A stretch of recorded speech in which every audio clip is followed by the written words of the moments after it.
Good morning, good afternoon, good evening around the world. I'm Doug Bruhnke. I'm the founder and CEO of Global Chamber, and I'm sorry to disappoint you, but Ellen and Jim are not available today for the weekly global real estate call. They're both in the air.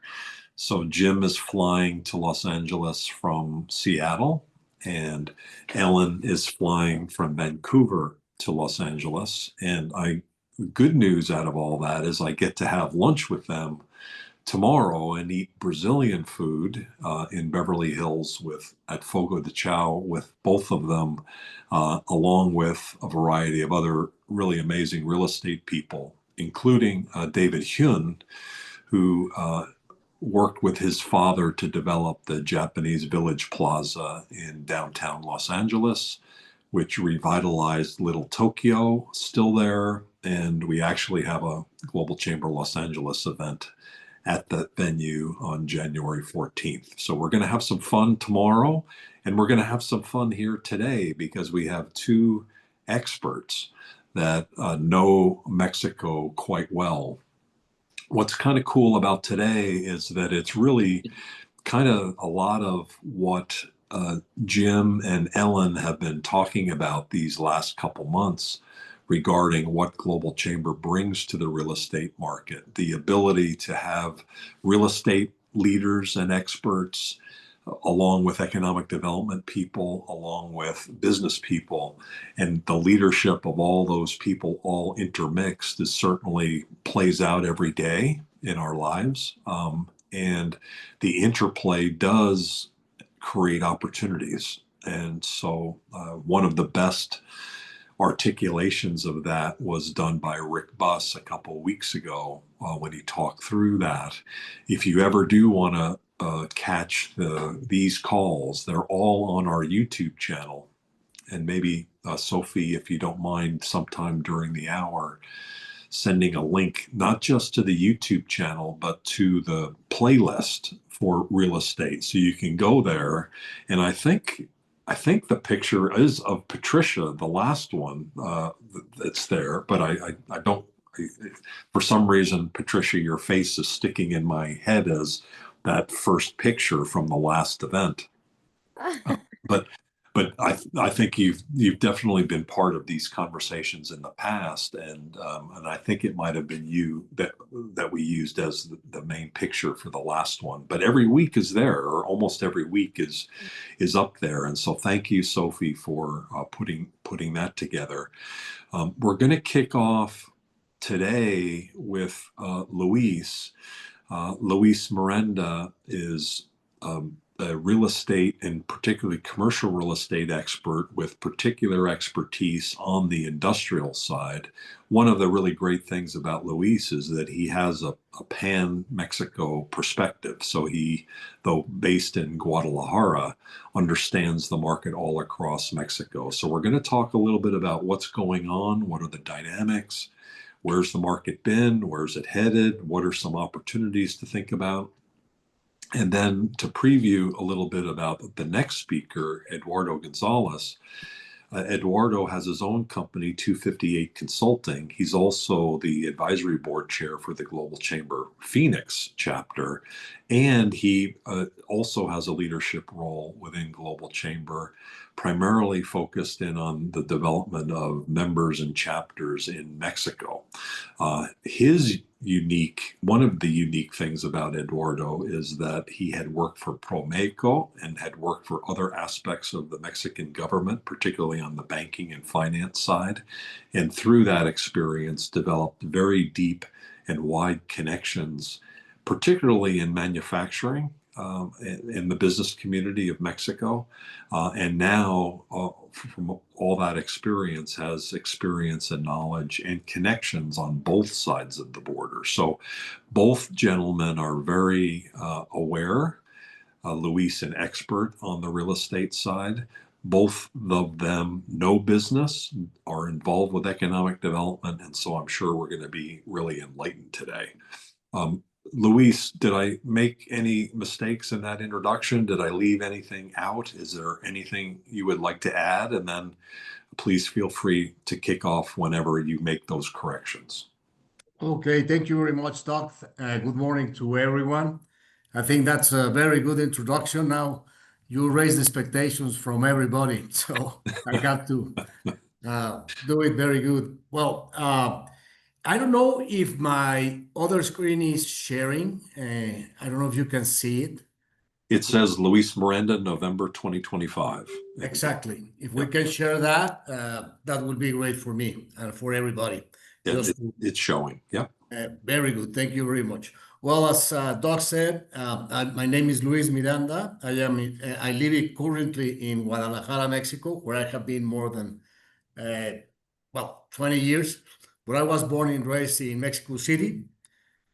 After college, I went to Monterrey, and I worked there for an industrial developer in Monterrey and also in other border cities.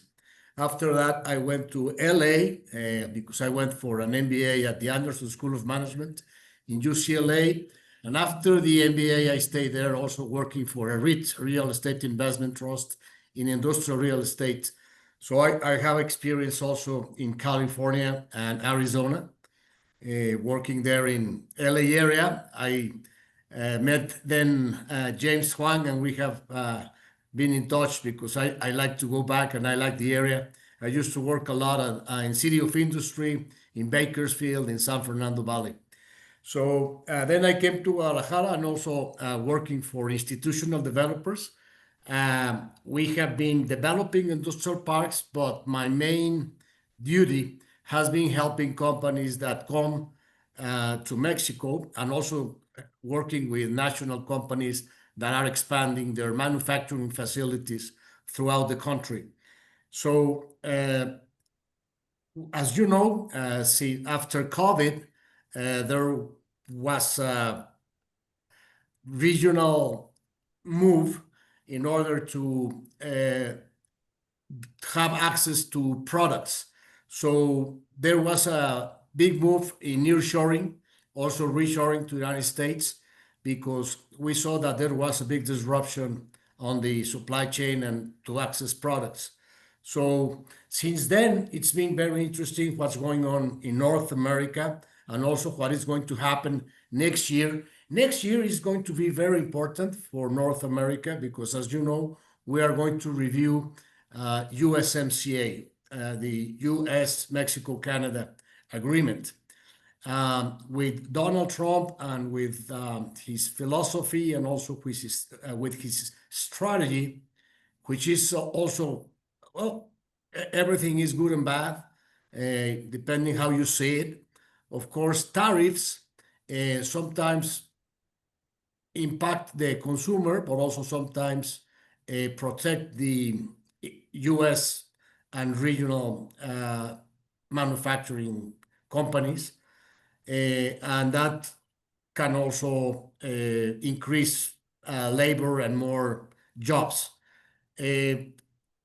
What they are going to try to do in the renewing of the USMCA is going to review the rules of origin. As you know, depending on the industry and the sector, the rules of origin are very important because when you have a product, let's say you have a car.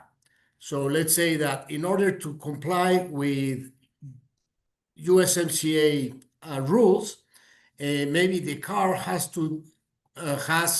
60 or 70% of all its components made in the region.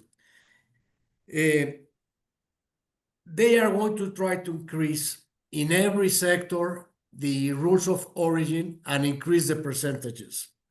That is a little pain at the beginning because you have to start to produce many things that are not produced in North America, but also it's going to be good because now we are going to see how we produce those things in North America because we have to increase the percentage of every product that has to be made in the region in order to comply with USMCA.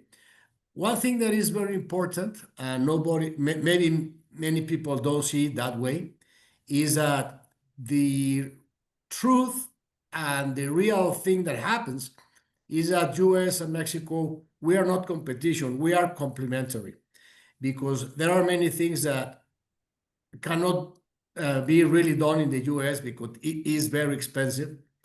And also the qualities and the capabilities of both countries are very different because of the type of labor and infrastructure. So more than a competition, we are complementary, as it is also Canada. Companies that come to Mexico and try to export to the United States also evaluate the United States in their site selection process, and also Canada.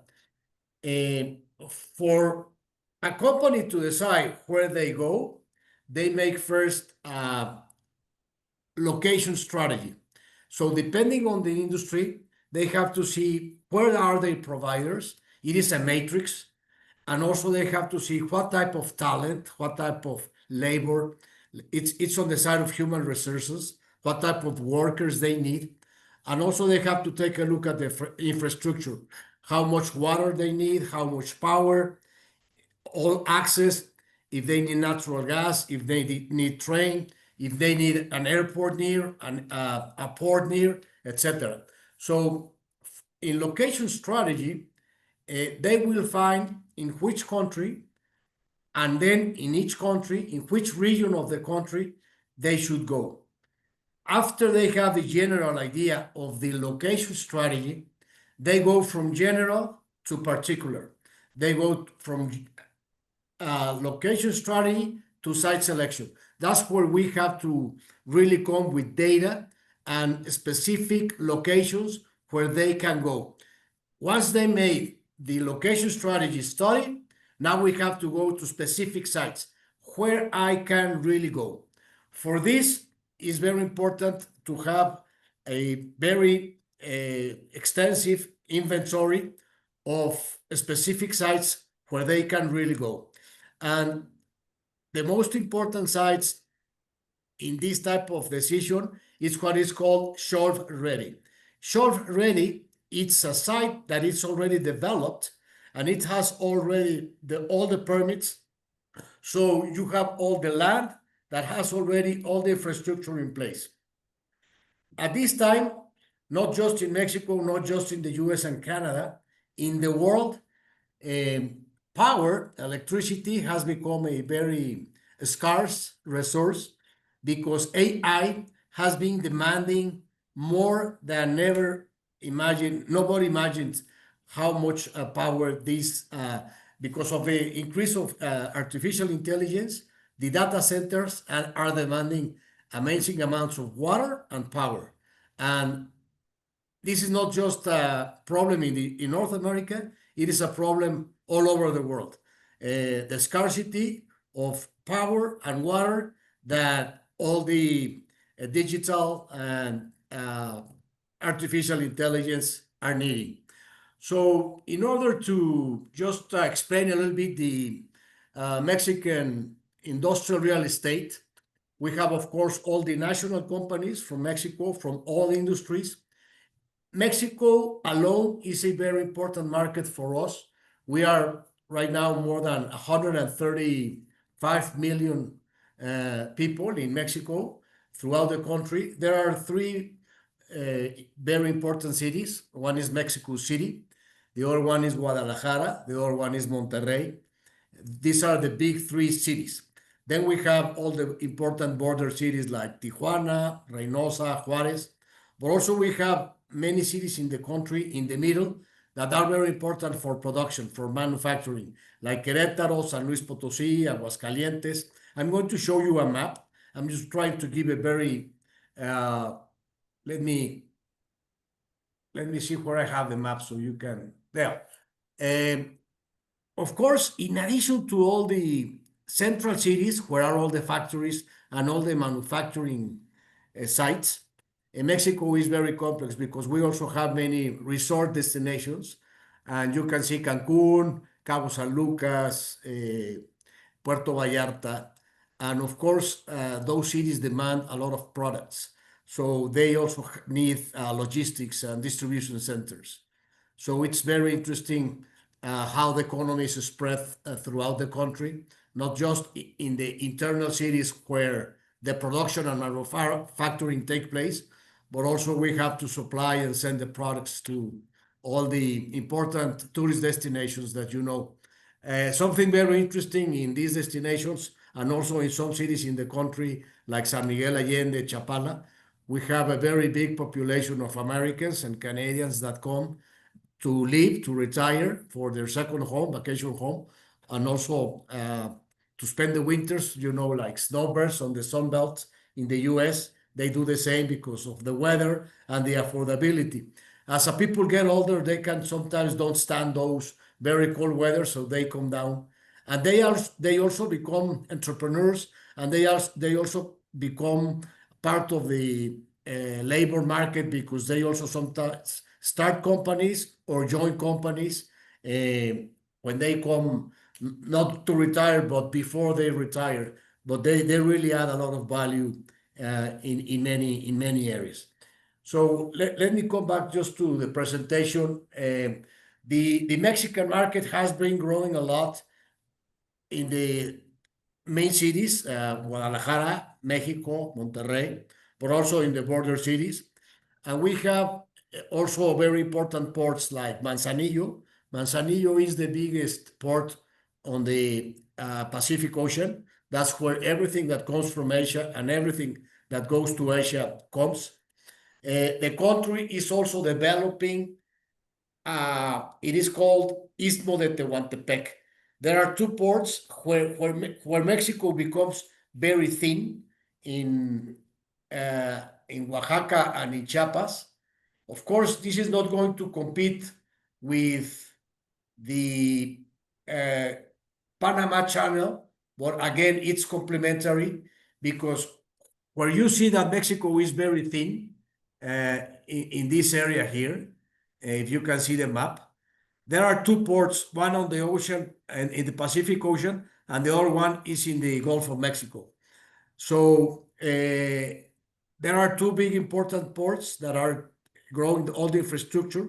There is a highway that goes from one port to the other one, and also there is rail.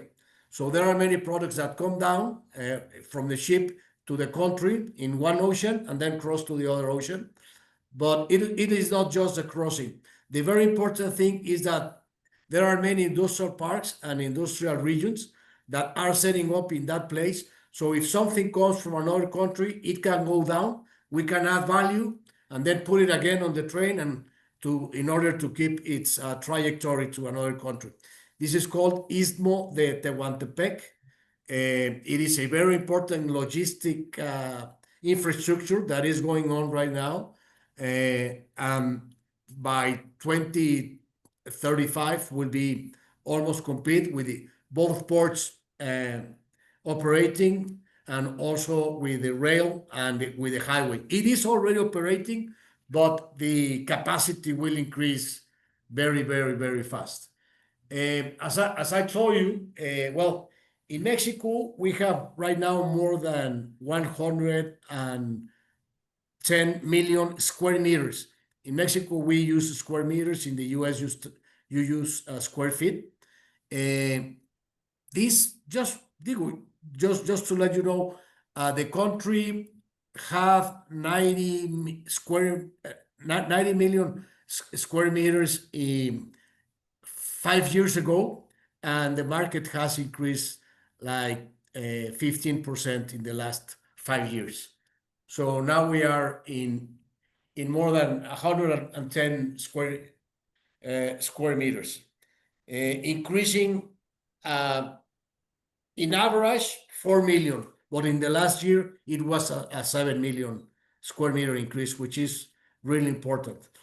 Which is very interesting is that the vacancy is very low in some regions. One thing is very interesting. From these 110 millions, 60% of those square meters are in Mexico City and in Monterrey, and the other 40% are in all other markets, Guadalajara, Chihuahua, Tijuana, Juárez, Aguascalientes, San Luis Potosí. So you can see the big concentration of what Mexico City is, because it has more than 25 million population and it's the capital of the country. Monterrey is a very strong industrial hub and very near to the border to Texas. But also there are other very important markets like Guadalajara, Aguascalientes, San Luis Potosí, Tijuana, etc. So there you have and I can send the presentation, Doc, later.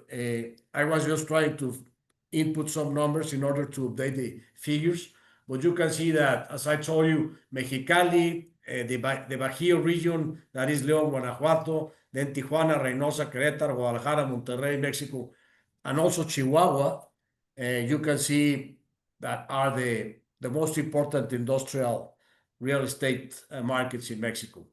Here is what I already told you. The vacancy in Mexico City is very low. Right now in Mexico City is less than 1%.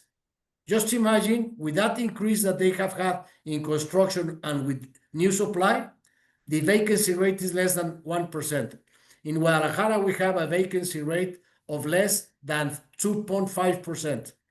In the last year, the vacancy increased a little bit on the border, so they are now in maybe 6-7%. Like the US, they have the same vacancy rate.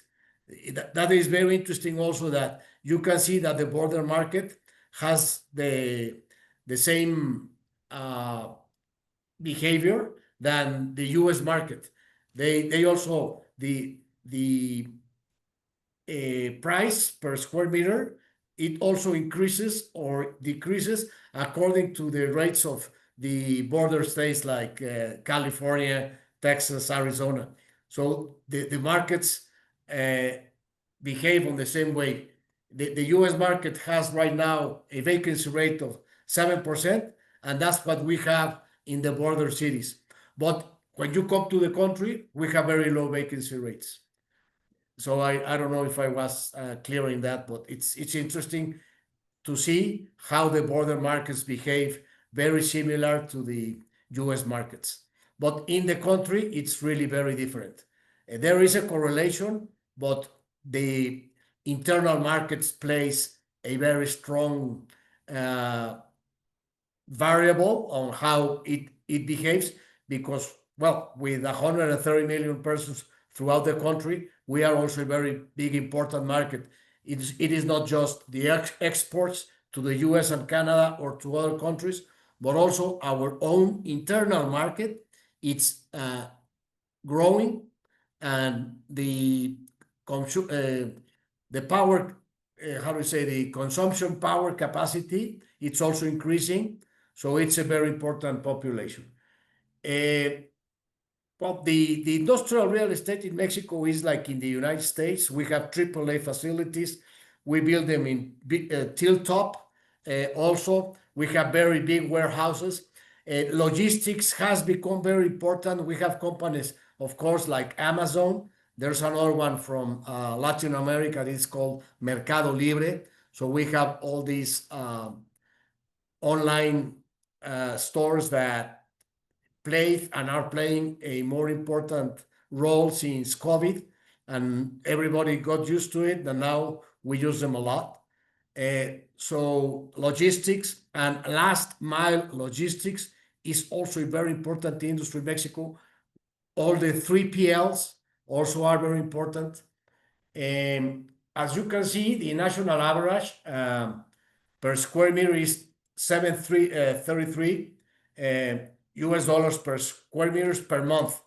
In Mexico, in the US, normally you see the price per square feet per year.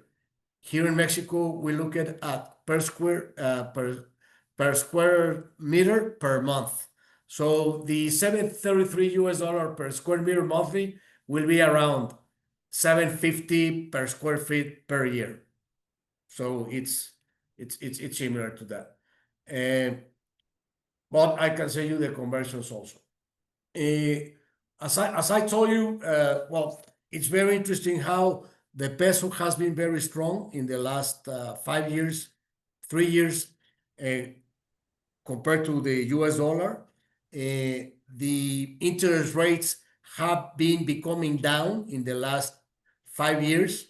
Now we are targeting 7% by the end of the year.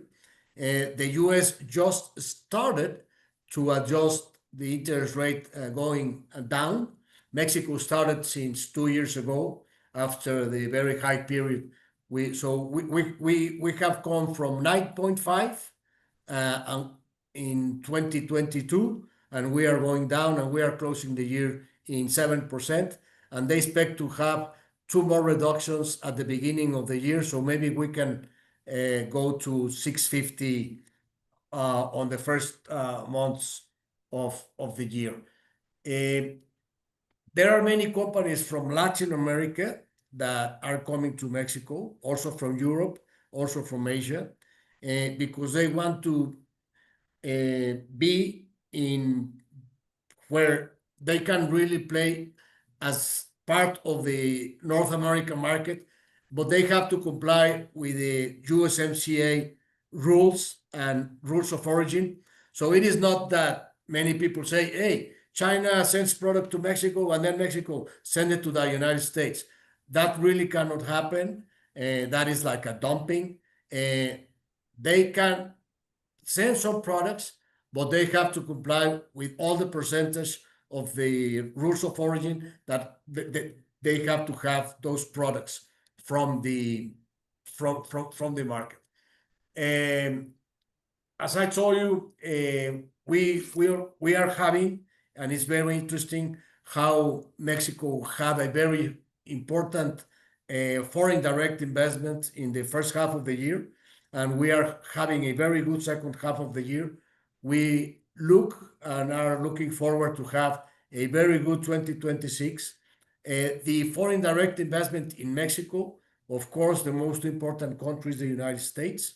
It has more than 35% of the foreign direct investment. Then also we have countries like Spain, Japan, Germany, but the US has always been the main player in foreign direct investments. Always above 35% of the foreign direct investment in Mexico comes from the United States, and Canada also plays an important role with another 10%. So if you see that the 35% plus from the US and the another 10% from Canada, we are almost getting 50% of the foreign direct investment just from the United States and Canada. All the other 50% will come from other countries, but Europe plays a very important place on the other 50%. As I already told you, and I'm not going to repeat it, for location strategy and site selection, what is the analysis that we have to do? First is general, then is specific. We have to take care of the industry. Where are the providers for their supply chain? We have to take care of the human resources. It's very important. The type of talent and the type of labor they need. Like Guadalajara is the Mexican Silicon Valley. We have a lot of technology companies here. So companies like Intel, Oracle, Sanmina, Foxconn, Guadalajara is becoming the epicenter for semiconductors. So Guadalajara, well, Jalisco is having a very good relationship with Arizona also and with Taiwan in order to develop the semiconductor industry in Mexico. So as I told you, you have to look at the infrastructure because that's very important to have power, water, natural gas, rail, airports, ports near, etc. So, and as I told you, it's very important to have short-ready sites that are ready for construction. They already have all the infrastructure. So when you see these type of projects that are coming to Mexico, they don't come to buy green land where they have to start with all the permits because that is going to take maybe 2 or 3 years. So they want a short-ready site, so they already start building the facility.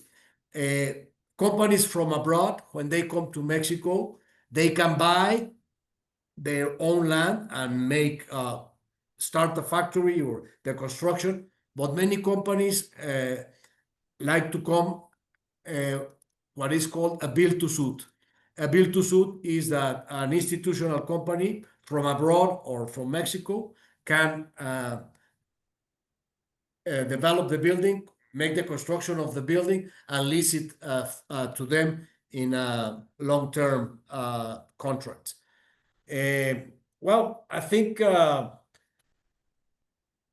are the variables we take for location strategy, and I think in general, and with the time I have, and also to leave some space to Eduardo, because if not, he also prepares some material.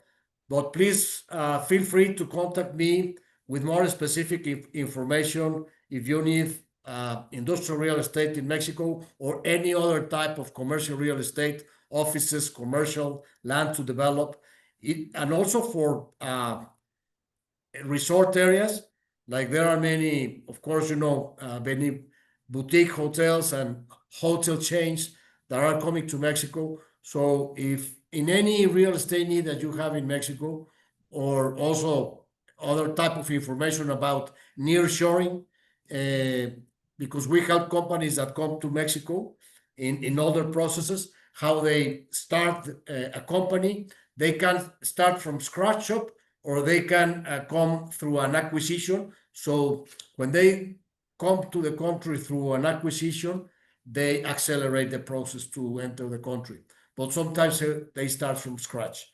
So we can help. That is all the soft landing.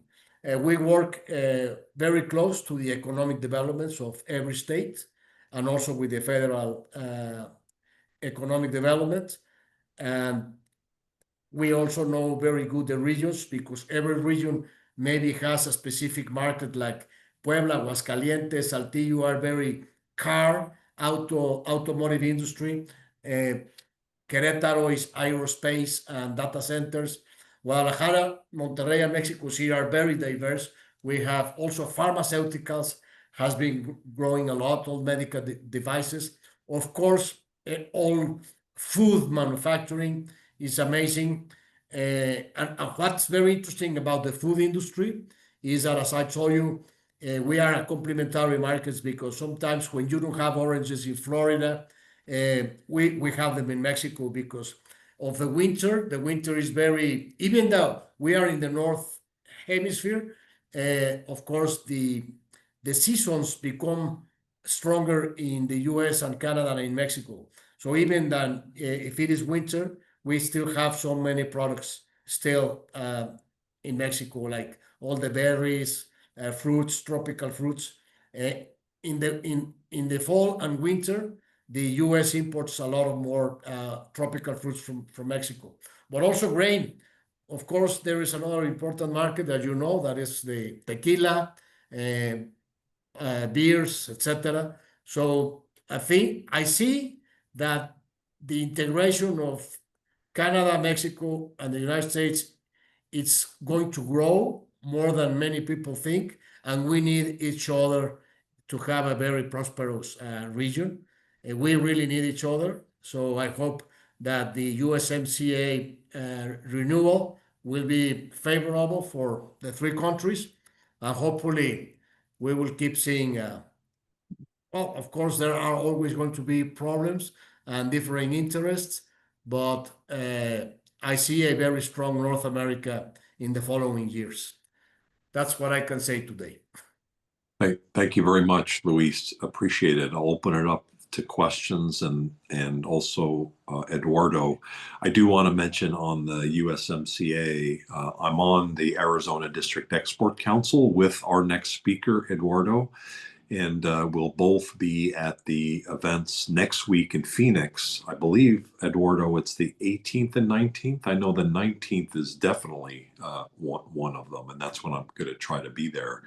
And I don't know what's going to happen, but I do know that there's a lot of momentum toward renewal of USMCA, maybe under different terms, some terms revised, just like NAFTA revised to USMCA with improvements. I would expect improvements to be made in the USMCA as well. Eduardo, do you have any questions for Luis or anything that you would like to add to his comments and anything on USMCA? Yeah, yeah, I would like to. That was a great presentation, Luis. I'm also Yes. from Guadalajara. I was born there, but I grew up on the border. Yeah, great insight, great presentation. Hopefully, I will complement what he mentioned. Thank you, Luis. And Bob, I mean Doug. Sorry, you let me know when you want me to start. Sure. Yeah, please go ahead. Do you have a presentation or do you? Yeah, Oh, okay. Well, then if you share, it'll replace what's there. Oh, there sounds you are. good. Hi. Let me see. How many Okay. minutes do you have? We have about 20 minutes left in the call. Well, I have like 45 minutes, but I'm sure everybody can wait. No, I'm kidding. I can be here. No, I'm kidding. No, I'll be quick. Give me just a second. Um, While Eduardo's calling that up, any other questions or thoughts about what was presented by Luis? Mona, you certainly are amazing in your real estate knowledge and expertise. I don't know whether you do work in Mexico as well, but anything you learned there or anything you'd like to ask about? Thanks for joining today. And Patricia, the same. I was on mute. Okay. Thank you, Doug. I really enjoyed the presentation, learned some new information that I didn't know. I have not done business inside Mexico, but I represented several Mexicans investing here in the United States, especially here in Florida. So it's always good to understand the perspective of what is being done and the way that is being done in Mexico. Thank you so much, Luis. Very good. Thank you. Eduardo, what would you like? yeah, can you see my screen? We can, and you will be at the USMCA event next week. Right. So next week we're going to have the dialogue of the USMCA. So that will be the start of the conversations towards the renegotiation. We're going to have like 200 companies visiting Phoenix, and we're doing B2B business meetings with them. So it's going to be very, very exciting, very interesting, and hopefully we end up with some good recommendations for the negotiation team that will start soon the renegotiation of the free trade. Well, next year actually. And today, I'm just going to complement what Luis mentioned. So I'm going to be uh, just giving you an overview on why companies are moving to Mexico or why they are looking to Mexico as an option, right? And since Luis is in Guadalajara and he's very knowledgeable in all Mexico, I will just concentrate on the northern border and just give you just a broad perspective of what's going on in Mexico and why we think Mexico is a great option to start manufacturing. So the border region is very active, is very dynamic. There's an average of 20,000 trucks crossing the border every day. So millions of trucks cross the border annually. And the main hubs in the border towns are, of course, the cities that border California and Texas, and those will be Tijuana and Ciudad Juarez. And then following up will be also borders with Arizona in Nogales and also in Texas with Reynosa and Matamoros. And these hubs are very important for many industries. And on the US side, of course, the hubs are San Diego, Tucson, El Paso, and McAllen.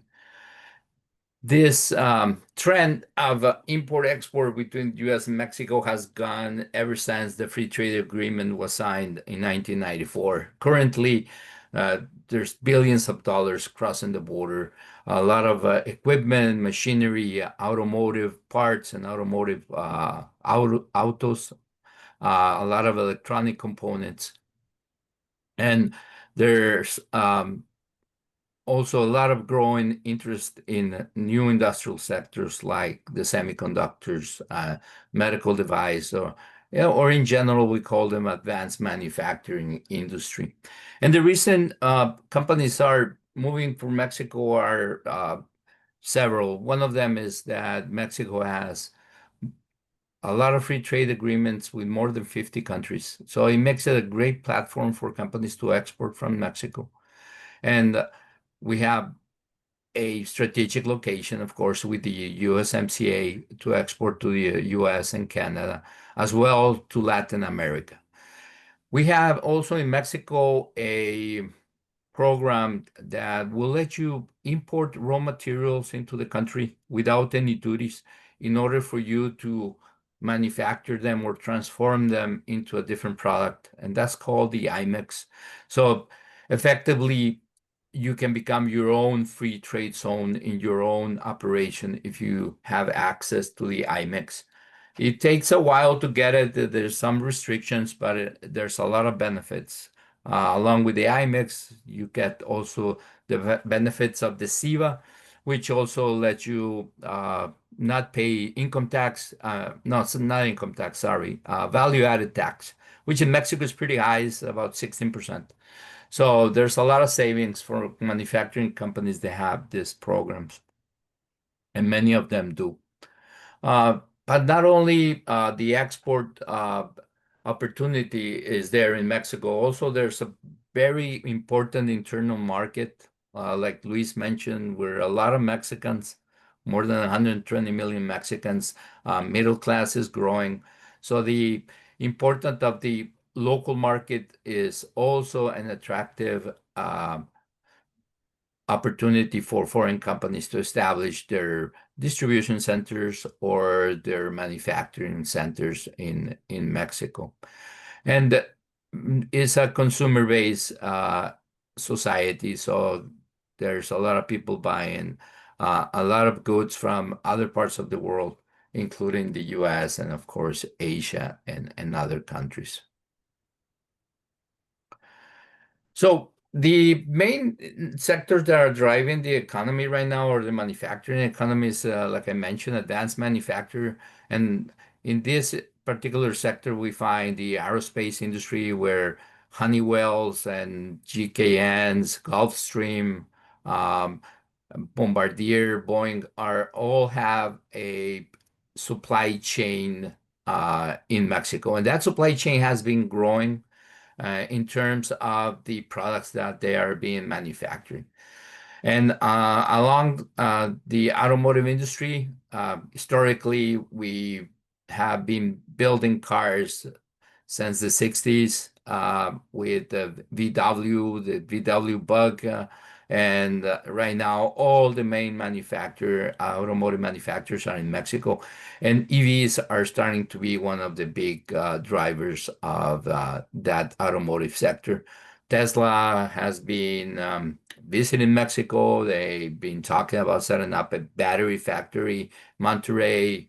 I know they're visiting other regions, so that's also coming along. Lucid Motors, who is in Arizona, has a strong supply chain also in Mexico. And of course, medical devices. Other sectors, of course, that come along with manufacturing is logistics and warehousing. Renewable energy has a lot of potential. And along with renewable energy, there's a lot of talk about desalination plants in Mexico for potable water for the industry. And of course, talent and engineers in Mexico. So IT, software, engineering services is also a growing opportunity for market. And of course, the whole country in Mexico is growing alongside the US. So construction and infrastructure is a driving industry. So what are the real estate implications? So the industrial hotspots are, of course, the border towns. Everybody wants to be in Tijuana, in Ciudad Juarez, in Monterrey, and also some other, how should we call it, spillovers or Other cities that have been benefits are Querétaro, Hermosillo, and Coahuila, and other regions. But right now, honestly, it is very saturated in the border towns. So if you're looking for a location near the border, it's going to be the most expensive. It's going to be kind of difficult. Probably going to have to build your own factory because the availability. Although because of tariffs and all these discussions, they have been some companies that have left, but others have come in. It's still very saturated in the border towns. So the key demand drivers is not cost anymore, is basically security and your supply chains. Of course, labor cost is a big important, but I believe that securing supply chains has become more of an issue right now. So some examples of border towns here in Nogales, the facilities have had very considerable improvements in the border crossing. So the facilities that are ISO certified, they're ready for medical device import export, and they have a very skilled force to manage those products. Of course, historically, the Nogales borders has been a fresh produce border crossing, so they have cold storage, they have enough capacity for the import of almost 90% of the winter crop in Mexico comes through Nogales. So the port is a high-end, very capable port to handling the high volume of fresh produce and other. And also Santa Teresa in New Mexico has also been growing their specialization for high-tech products, especially for the semiconductor and electronic industry. So the importance of nearshoring and having companies look at Mexico is having that dual access market. So usually companies set up operations in Mexico and in the US. So foreign companies, European companies, Asian companies, even Canadian companies have a footprint in the US and a footprint in Mexico. So that's a big driver. And like I mentioned before, one of the biggest drivers is security in your supply chain. And that we saw it during COVID, where everybody had their supply chain highly concentrated in China. We saw the disruption it created in the automotive industry. So that created the huge demand for Mexico and the nearshoring trend. And then we think that is going to continue. And Mexico is going to be growing in capabilities and processes and catering to the new industries like semiconductors or the new processes that industries like the EV industry, energy, and the trend with the AI, with data centers, and the support that those industries need. They're going to find a great opportunity in Mexico with talent, location, and cost-effective manufacturing. I'll wrap it up. So what I do is I help companies locate their own manufacturing in Mexico. So we also do site selection, same as Luis, but we also do contract manufacturing solutions. So for a company that is looking for suppliers, we help them find suppliers. If a company is looking for is not ready to pull the trigger to set up their own manufacturing, we help them select the right shelter, the right partner in Mexico for a joint venture. So we do supply chain services, and we also help on the business development. So for companies that want to sell into the manufacturing industry in Mexico, we help them. And for Mexican companies that want to come into the US to grow their business, we also try to help them navigate the supply chains and the distribution channels for that. So that's my information. Really appreciate your time. Hope I complimented what Luis was presentation, and happy to take any questions. Please raise your hand or unmute yourself and feel free to ask questions. We have less than 5 minutes, so it's going to be short. Short question, short answer. Great information, both of you, very complimentary. Thank you, Doug. Appreciate it. Looking at the audience, Siple, your experience in Querétaro, did you hear anything here today that was either surprising or anything that you would like to emphasize, given your knowledge of the Querétaro? Hello, everyone. Hi, Luis. Hi, Eduardo. Great presentation. I really love the way that you frame Mexico and all of the opportunity here, especially in the manufacturing industry. I'm the executive director of Global Chamber Querétaro, and also on the nearshoring along that same train, I deal with the staff and recruitment side of things. So yes, I messaged Luis, and I'll be sending you one, Eduardo, as well, just to see how we can connect and if there's any resources. Obviously, there's a lot of information that you can share with our board, and I would love to have you guys speak and share your knowledge, but then also if there's anything that we can be doing to collaborate with you as an executive board here in Querétaro, we would love to share our contacts as well. So fantastic, fantastic. I love the information shared. Thank you. Happy to be part of your meetings over there, CPL. That would be great. Russell Bedford, does Russell Bedford's Mexico operations centered in Querétaro or in Mexico City, I think, right? Don't they have an office there? Do they have offices in other parts, including Guadalajara? Do you know? I know that we have an office here in Querétaro, but the main office is in Mexico City, and I believe that there is one in Guadalajara as well. Okay. Just because he's always traveling over there. Yeah. Roberto's amazing, and just not only knowledgeable, deeply knowledgeable about business, but also just a really nice guy, enthusiastic and positive. And it's one of my favorite Facebook people to be connected to, just because he's always smiling. He's always doing amazing things. He loves to dance and he loves food. And, we talked earlier about the interplay between real estate and business and economic development. And, fun is in there too, because we each have our lives to live. And so I love people like that. Anybody else have any comments before we finish up?